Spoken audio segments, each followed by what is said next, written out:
of the largest caucuses in Kentucky's General Assembly, the Kentucky Israel Caucus, has been calling on the presidents of Kentucky's public universities to condemn Hamas for its actions in the attack on Israel in October. Tyler Melito reached out to some of the universities who have yet to sign the letter to see if they plan on doing so or had a response. He joins us in the studio with his findings. University presidents have signed this letter. Dr. Kim Schatzel, the University of Louisville, and Dr. Robert Jackson from Murray State University.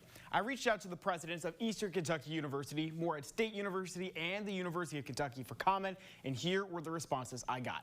I'm still awaiting a response from Eastern Kentucky University's president, Dr. Darren McFadden, in reaching out to Morehead State University's president, Dr. Jay Morgan, on December 7th. His spokesperson said that they had not spoken to the president about the matter and declined the opportunity to comment at the time, and I did not hear back from them when I followed up this past Friday.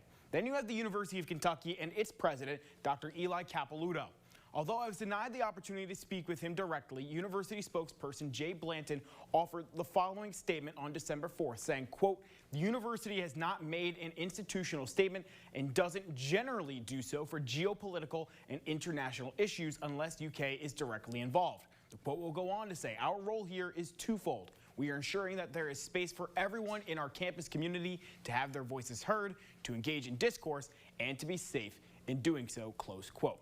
In their statement, the university noted they do not make statements regarding international or geopolitical issues unless students or employees are in the region. But these are posts made on the university's social media pages showing their support for Ukraine in the early stages of Russia's invasion in March of 2022.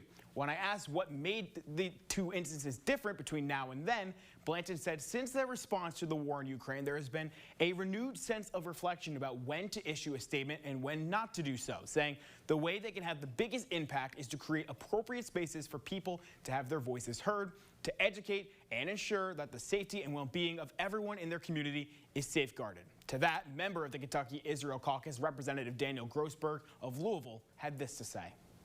Statement from the University of Kentucky is more offensive and more harmful than no statement at all. If anything, it validates anti-Semitism by saying that Jewish Americans are appropriate targets for criticism of a foreign country.